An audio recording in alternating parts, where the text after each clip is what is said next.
आज की ताजा खबरों के अपडेट में बात करेंगे देश भर की तमाम बड़ी और काम की खबरों के साथ ही भारत सरकार की ओर से लिए गए कुछ महत्वपूर्ण फैसलों जारी किए गए कुछ नए नियमों की। इसके अलावा पबजी गेम खेलने वाले लोगों के लिए आज एक जरूरी और महत्वपूर्ण खबर है, बताएंगे आपको आगे इस अपडेट में। साथ ही इस राज्य की सरकार ने किया है बड़ा ऐलान, 6 महीनों के अंदर 74,000 बेरोजगार को सरकार देगी नौकरी। क्या है पूरी खबर बताएंगे आपको इस अपडेट में।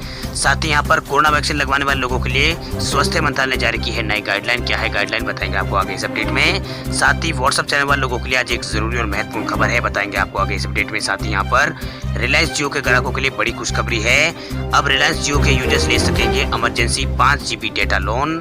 क्या है पूरी खबर बताएंगे आपको इस अपडेट में। साथ ही यहाँ पर ड्रोन का इस्तेमाल करने वाले लोगों के लिए भी आज सरकार ने एक महत्वपूर्ण यहाँ पर आदेश जारी किया है, बताएंगे आपको आगे इस अपडेट में। साथ ही कोरोना कर्फ्यू और लॉकडाउन से जुड़ी कुछ महत्वपूर्ण बड़ी खबरें हैं, बताएंगे एक एक करके इस अपडेट में। साथ ही आज की तमाम बड़ी और काम की खबरों की बात करेंगे इस अपडेट में। बात करते हैं आज की पहली बड़ी खबर की, तो उत्तर प्रदेश की सरकार का बड़ा ऐलान, 74,000 बेरोजगार युवाओं को उत्तर प्रदेश में मिलेगी सरकारी नौकरी, मुख्यमंत्री योगी आदित्यनाथ ने दिए हैं निर्देश। उत्तर प्रदेश सरकार ने सरकारी भर्तियों को लेकर बड़ा ऐलान किया है, राज्य के विभिन्न विभागों में 74,000 रिक्तियों की घोषणा यहाँ पर सरकार ने की है।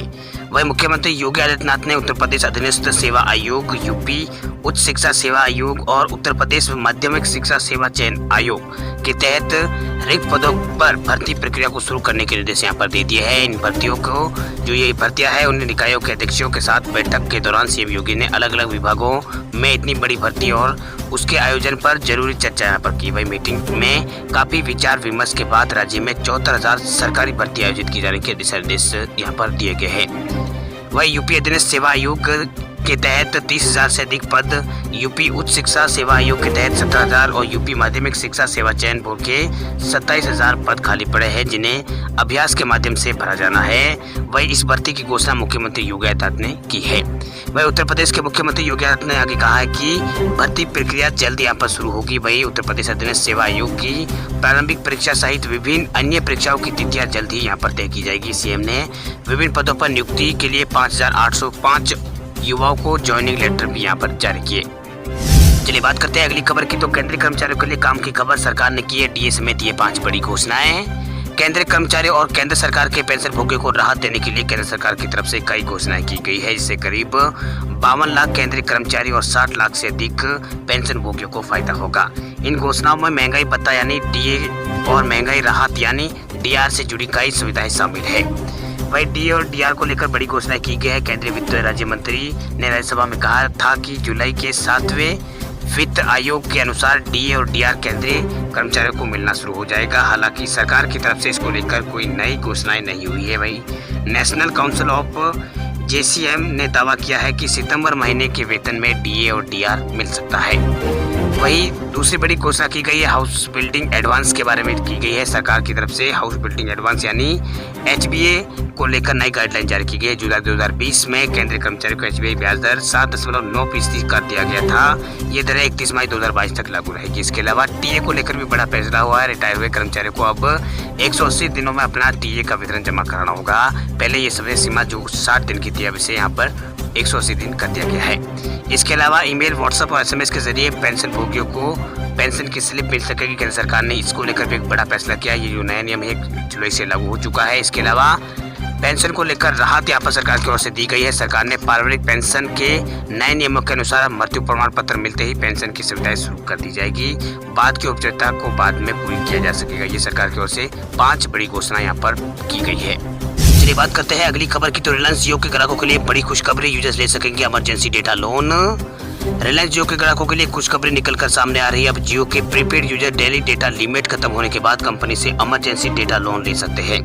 देश में पहली बार किसी दूसरी कंपनी ने डेटा लोन की सुविधा शुरू की है। डेटा लोन 1 GB पैक में उपलब्ध होगा। वही डेटा लोन पैक 11 रुपये प्रति पैक यानी 11 रुपये प्रति GB की कीमत पर यूजर्स को मिलेगा। प्रत्येक यूजर्स कुल 5 पैक यानी कुल 5 GB तक डेटा लोन ले सकता है। वही दूरसंचार सेक्टर के लिए ये क्रांतिकारी आइडिया है। वही रिचार्ज नाउ एंड पे लेटर के तर्ज पर ग्राहक अपनी जरूरत के हिसाब से डेटा लोन ले सकेगा, बाद में उसे चुकाना होगा। वही इमरजेंसी डेटा लोन लेने का तरीका हम आपको बताते हैं। सबसे पहले माई जियो ऐप को खोलना होगा। बाएं तरफ मेन्यू पर आपको जाना होगा। मोबाइल सेवाओं के तहत इमरजेंसी डेटा लोन का चुनाव आपको करना होगा। वही इमरजेंसी डेटा लोन बैनर पर आपको क्लिक करना होगा। वही गेट इमरजेंसी डेटा का विकल्प का चुनाव आपको करना होगा। इमरजेंसी डेटा लोन के लिए यहाँ पर एक्टिविटी नाउ पर आपको जो इलाके मतलब जो सेक्शन है प्रेस नाउ पर आपको क्लिक करना होगा। उसके बाद में आपको ये 5 GB तक का डाटा आपको मतलब डेटा है आपको मिल जाएगा। जितना 5 GB 1 GB 2 GB 3 GB जितना आप लेना चाहे वो आपको मिलेगा। अब बात करते हैं अगली खबर की। तब दाल नहीं बिगाड़ेगी आपके किचन का बजट, खुदरा भाव को कम करने के लिए सरकार ने लिया है बड़ा फैसला। दाल की बढ़ती कीमतों पर ब्रेक लगाने के लिए कालीबाजारी को रोकने के लिए सरकार ने बड़ा फैसला लिया है। सरकार ने थोक विक्रेता और खुदरा विक्रेता और आयातकों और मिलों के मालिकों को दाल रखने के स्टॉक पर अक्टूबर तक के लिए लिमिट लगा दिया है। इसे तत्काल रूप से पूरे देश में लागू किया गया है। इस बारे में खाद्य मंत्रालय की ओर से आदेश जारी किया गया है। वही सरकार के नए आदेश तक थोक विक्रेता अपने पास स्टॉक में 200 टन से ज्यादा दाल नहीं रख सकेंगे। वही थोक विक्रेता किसी एक वैरायटी की दाल का स्टॉकिंग 200 टन से ज्यादा नहीं रख सकेंगे। इसके अलावा खुदरा विक्रेताओं के लिए यह स्टॉक लिमिट 5 टन की तय की गई है। वही दाल मिलों के लिए पिछले 3 महीनों तक उत्पादन या फिर सालाना उत्पादन का 25% तक ही स्टॉक रखने की लिमिट यहाँ पर तय की गई है। इसके अलावा आयातकों के लिए भी थोक विक्रेताओं जितनी यहाँ पर लिमिट तय की गई है उतनी उनकी रखेगी। हालांकि यह लिमिट 15 मई 2021 तक आयातित किए गए स्टॉक के लिए ही होगी। वह मंत्रालय की ओर से जारी किए गए आदेशों के मुताबिक अगर इनमें से किसी इकाई या फिर पास तय लिमिट से अगर ज़्यादा स्टॉक मिलता है तो मंत्रालय के पोर्टल पर इस बारे में जानकारी उन्हें देनी होगी। इसके अलावा उन्हें स्टॉक तय लिमिट तक लेने के लिए 30 दिनों तक का मौका यहाँ पर दिया जाएगा। वही मंत्रालय का कहना है कि मार्च अप्रैल का महीना गया है उस दौरान दाल की कीमतें अचानक तेजी इसमें देखने को मिली थी। इसी को देखते हुए सरकार ने इस फैसले को यहाँ पर लिया है, यानी सरकार को ये बड़ा फैसला लेना पड़ा है। बात करते हैं अगली खबर की। तब गर्भवती महिलाएं भी लगवा सकेगी कोरोना वैक्सीन, स्वास्थ्य मंत्रालय ने जारी की है गाइडलाइन।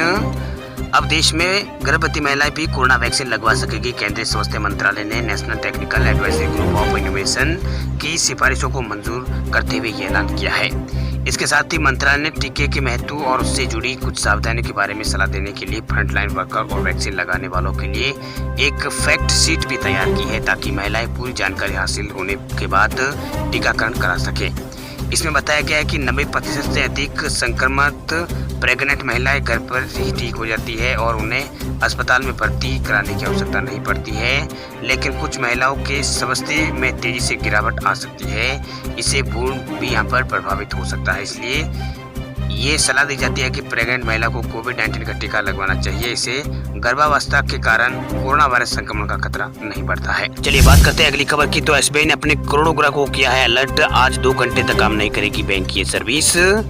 देश के सबसे बड़े सरकारी bank state bank of India के ग्राहकों के लिए बड़ी खबर है। एसबीआई ने अपने करोड़ों ग्राहकों को अलर्ट जारी किया है। बैंक ने बताया है कि कुछ सेवाएं 4 जुलाई आज के दिन कुछ समय के लिए बंद रहेगी, इसलिए ग्राहक अपना काम इस समय से पहले निपटा रहे। बैंक की कुछ सर्विस को मेंटेनेंस के लिए कुछ समय के लिए बंद किया जाएगा। एसबीआई ने ट्वीट करके इस बारे में जानकारी दी है।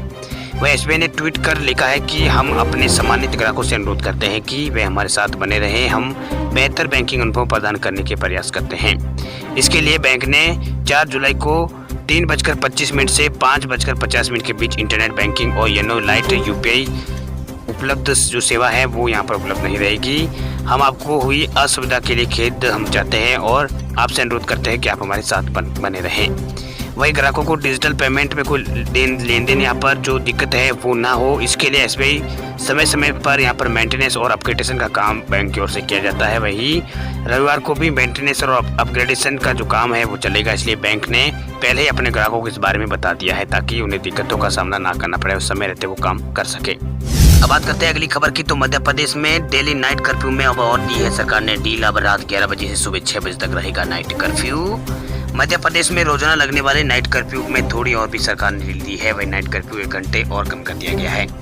अब मध्य प्रदेश के अंदर नाइट कर्फ्यू रात 10 बजे की जगह 11 बजे से सुबह 6 बजे तक रहेगा। नया आदेश सरकार की ओर से जारी किया गया है। वही गाँव में नाइट कर्फ्यू को लेकर कोई भी रोक टोक नहीं रहेगी।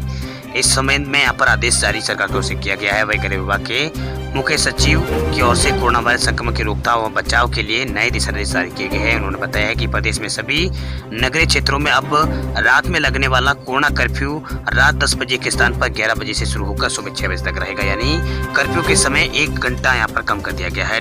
यहाँ पर आगे सचिव ने बताया है कि संशोधित आदेश तत्काल प्रभाव से एमपी में लागू कर दिया गया है।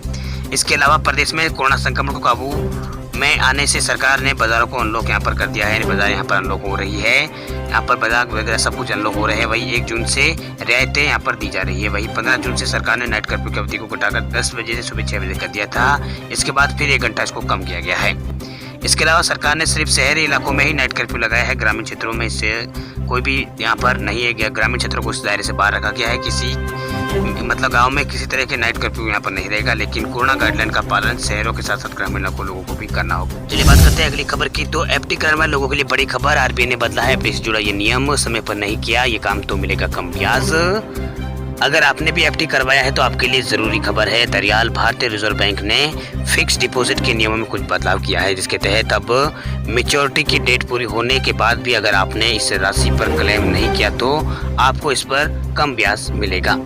वही फिक्स डिपॉजिट वह जमा राशि है जो बैंक में एक निश्चित अवधि के लिए तय ब्याज पर रखी जाती है। वही आरबीआई के अनुसार अगर आपकी फिक्स्ड एफडी में की अवधि अगर पूरी हो जाने पर राशि का भुगतान नहीं हुआ तो बैंक आपसे यहाँ पर आपके पास जो रकम है वो बिना क्लेम आपके पास यहाँ पर पड़ी रहती है, तो उस पर आपको एफडी नहीं बल्कि बचत जमा दे के ब्याज के हिसाब से ब्याज आपको मिलेगा। ये आरबीआई की ओर से कहा गया। भाई आरबीआई के सर्कुलर यहाँ पर आरबीआई की ओर से सर्कुलर यहाँ पर जारी किया गया है, जिसमें कहा गया कि इस नियम की समीक्षा करने पर यह निर्णय किया गया है कि अगर फिक्स डिपॉजिट मैच्योर होता है और राशि का भुगतान नहीं हो पाता है और साथ ही इस पर दावा नहीं किया जाता है तो उस पर ब्याज दर बचत खाते के हिसाब से या फिर समावधि जमावधि यहाँ पर समावधि जमा की मैच्योरिटी पर ब्याज की अनुबंध दर जो भी कम हो वो दे यहाँ पर हो गया। आपको बता दें कि आरबीआई के अनुसार नया नियम सभी वाणिज्यिक बैंकों, स्मॉल फाइनेंस बैंकों और सहकारी बैंकों और स्थानीय क्षेत्रीय बैंकों में जमा राशि पर लागू होगा। चलिए बात करते हैं अगली खबर की। तो भारतीय गेमर्स के लिए जरूरी खबर, बैटलग्राउंड मोबाइल इंडिया गेम के प्लेयर्स 6 जुलाई तक निपटा ले ये काम, वरना हो सकता है डेटा चोरी। जिस गेम का प्लेयर्स को बेसब्री से इंतजार भारत में था उसको आखिरकार भारत में लॉन्च कर दिया गया है। जी हम बात कर रहे हैं बैटलग्राउंड मोबाइल इंडिया गेम की।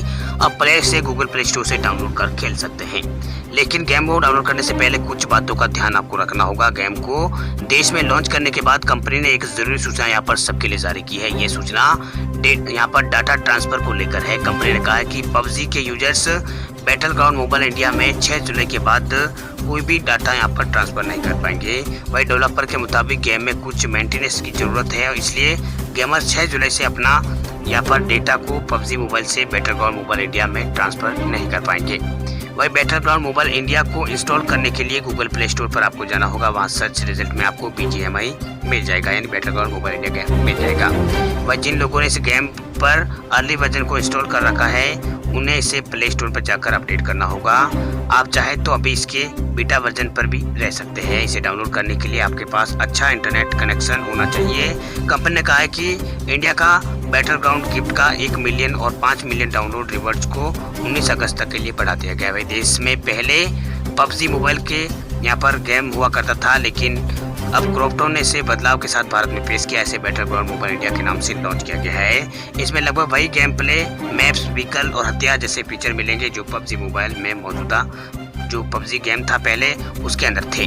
हालांकि क्रॉपटॉन ने इसमें नए यहाँ पर केमिस्टिक जोड़े हैं। इसके साथ ही गेम में किसी को मारने पर रेड के बजाय ग्रीन कलर दिखाया यहाँ पर जाएगा। वही कैरेक्टर पूरे कपड़े पहने हुए होंगे। वही क्रॉपटॉन सेफ प्ले को भी यहाँ पर प्रमोट कर रहा है और लोगों को गेम खेलने के दौरान ब्रेक लेने की अपील भी करता है।